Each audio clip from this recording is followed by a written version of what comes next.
코로나19 확산세가 급증하자 수도권은 새로운 거리두기 개편안 적용을 일주일 유예했습니다.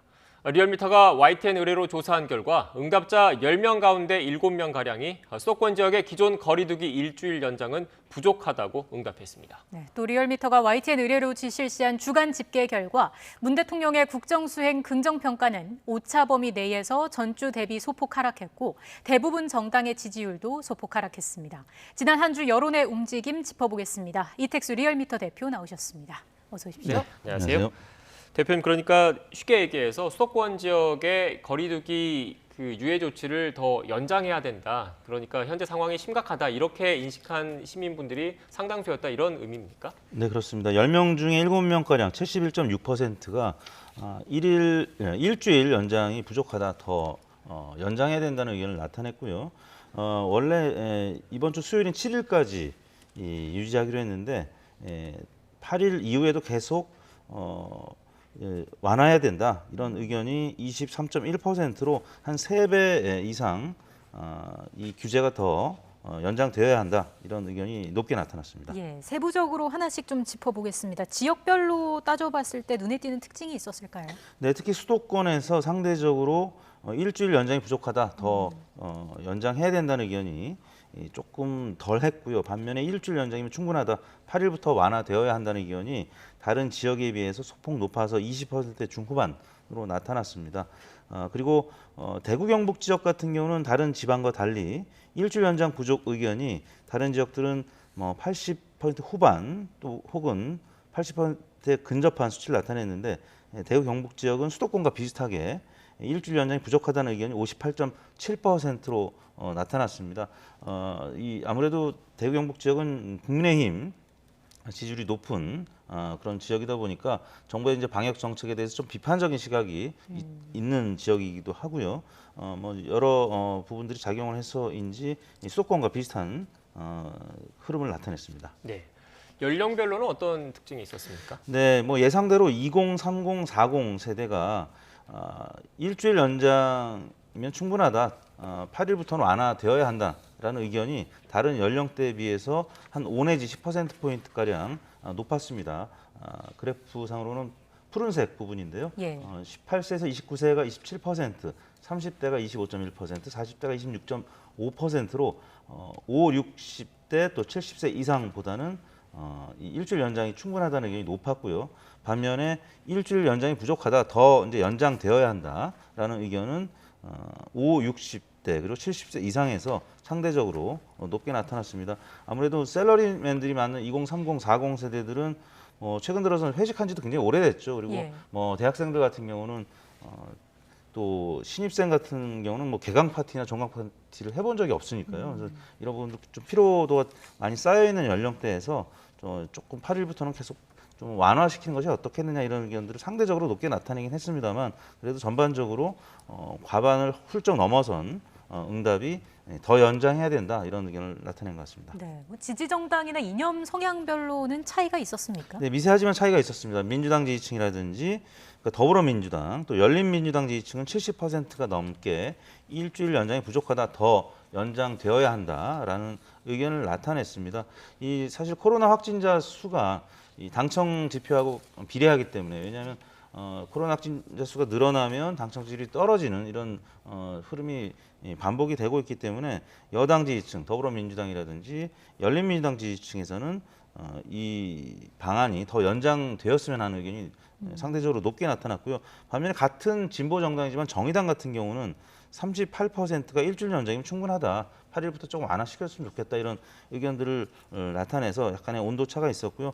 국민의힘 또 국민의당 이런 보수 정당 지지층은 상대적으로 일주일 연장이 부족하다는 의견이 좀 덜했지만, 말씀드린 대로 과반을 훌쩍 넘게 네. 일주일 연장이 부족하기 때문에 더 연장시키는 방안을 많이 의견을 나타냈습니다. 네, 대표님께서 지금 말씀하신 걸 보면 지지 정당별, 이념별로 미세한 차이는 있다라고 말씀을 해주셨지 않습니까? 그런데 이걸 또 다른 현황과 놓고 봤을 때는 상대적으로 지지 정당, 이념 성향의 그런 영향이 여론조사 답변 과정에서 덜 미쳤다, 이렇게도 해석할 수 있을 것 같은데요. 그렇습니다. 어떻습니까? 이제 정책적인 쟁점 같은 경우가 정치적인 쟁점으로 바뀌었을 경우에 뭐 국민의힘 지지층이라든지 국민의당, 이 야당 지지층이 민주당이라든지 또 열린민주당 지지층하고는 상반된 목소리들을 대체로 나타냈죠. 그런데 예. 이 사안의 경우에는 약간의 온도차가 있긴 했습니다만 그래도 일주일 연장이 부족하기 때문에 계속 이 거리두기라든지 또 5인 모임 이상 금지를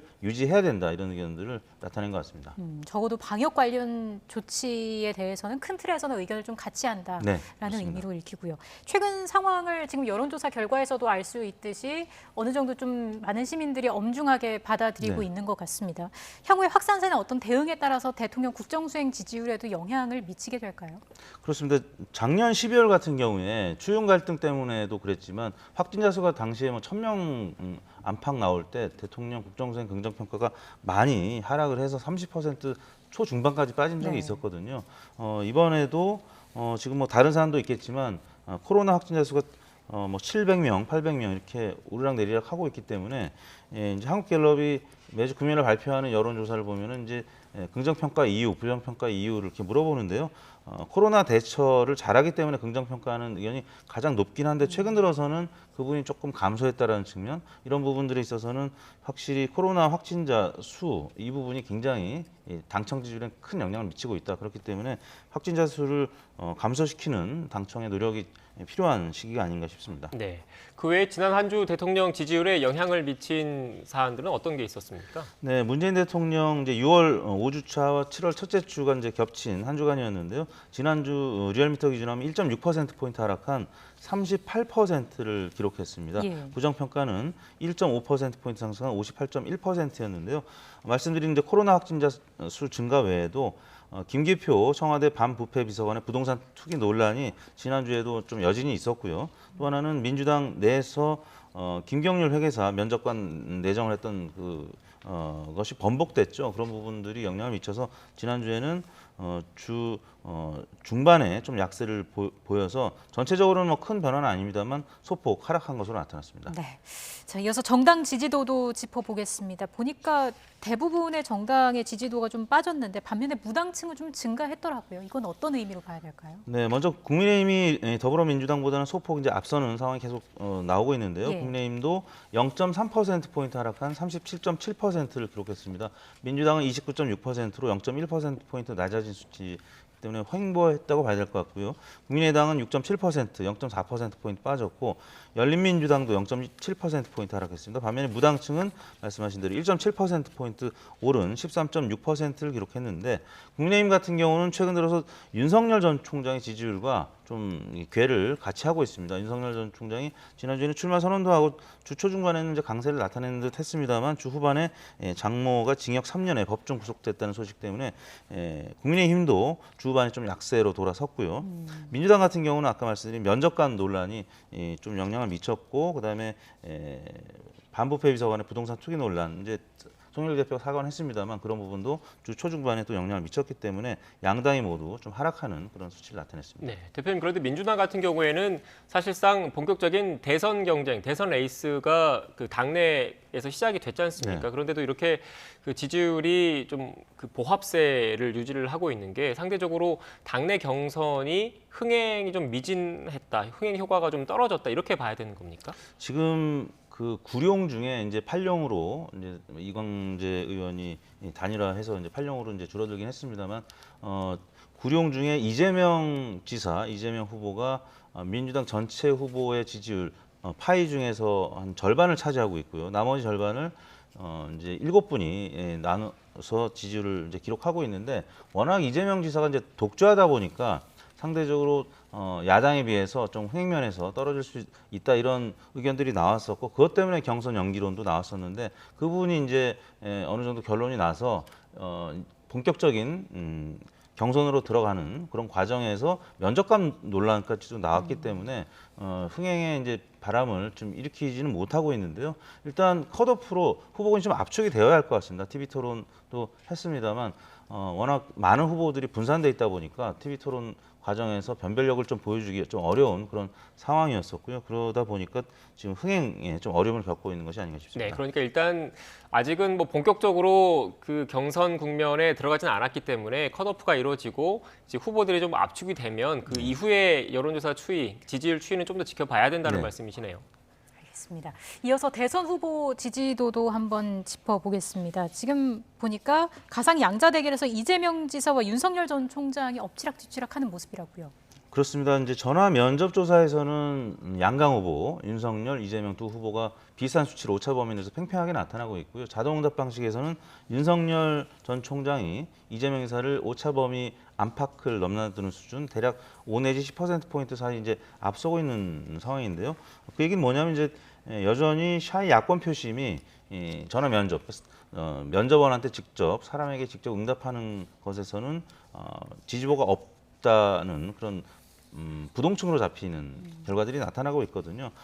여전히 윤석열 전 총장 국민의힘에 아직 입당한 상황도 아니고 뭐 제3지대 혹은 뭐 무당층에서 지금 정치를 하고 있는 무당파 진영에서 정치를 하고 있는 지금 상황이기 때문에 아직까지는 야권 후보이지만 명확한 정치적인 어떤 뭐 스펙트럼이라든지 소속 정당이 없는 상황에서 윤석열 전 총장의 지지율이 이재명 지사보다는 좀 등락폭이 있습니다. 그래서 높게 나타나는 것이 있고 낮게 나타나는 것이 있는데 지금 공통적으로 나타나는 거는 정권 교체냐 정권 유지냐 이 여론조사는 전화 면접이라든지 뭐 자동응답 방식 공통적으로 정권 교체가 50%, 정권 유지가 40% 정도, 5대 4 정도로 정권 교체 의견이 높게 나타나고 있다는 점입니다. 그 부분과 관련해서는 지금 민주당 입장에서는 좀 긴장하지 않을 수 없는 그런 대목인데요. 앞으로 이제 경선이 다가가고 본선이 다가갈수록 조사 방법에 따른 이런 격차들은 좀 줄어들게 돼 있습니다. 부동층도 줄어들게 돼 있고 뭐 그런 상황인데요. 아무튼 여전히 지금 진폭에 있는 보수 야당이 좀 어려운 그런 상황이 될 수도 있기 때문에 결국엔 윤석열 전 총장의 국민의 입당 시기, 그다음 최재형 감사원장의 정치 선언 뭐 이런 부분들이 굉장히 중요한 변수라고 할 수 있겠습니다. 네, 지금 윤석열 전 총장과 최재형 전 감사원장과 관련된 얘기를 해주셨는데 여권 내에서는 또 이재명 지사 그리고 다른 여권 주자들이 있지 않습니까? 이 지지율도 앞으로 그 당내 경선 과정에서 좀 변화될 가능성도 있는 거죠? 일단 민주당 같은 경우는 아까 말씀드린 이재명 지사가 전체 파이에서 절반을 차지하고 있고요. 나머지 7분의 후보들이 나누어서 지지율을 지금 가져가고 있는데 오늘 정세균 전 총리와 이광재 의원이 단일하지 않았습니까? 앞으로 반 이재명 후보들 간의 합종 연행이 계속된다라고 하면 지지율 격차는 좀 줄어들 가능성이 있고요. 그 과정에서 이제 흥행 요인이 발생할 수 있습니다. 보수 야당 같은 경우는 윤석열 전 총장의 지지율이 장모 구속에도 불구하고 큰 지금 낙폭은 보이지 않고 있습니다. 만약에 다른 요인으로 떨어진다라고 하면 또 최재형 감사원장이 있기 때문에 그 두 분의 지지율 흐름을 앞으로 눈여겨보면 그 유권자들 입장에서는 좀 재미있는 부분이 되지 않을까 싶습니다. 네, 알겠습니다. 본격적으로 대선 국면에 접어들었기 때문에 향후 대선 주자들의 지지율 추이에 대해서도 관심 있게 지켜봐야 될 것 같습니다. 지금까지 이택수 리얼미터 대표와 전국 관련 현안 그리고 여론조사 관련된 내용 나눴습니다. 오늘 말씀 고맙습니다. 감사합니다.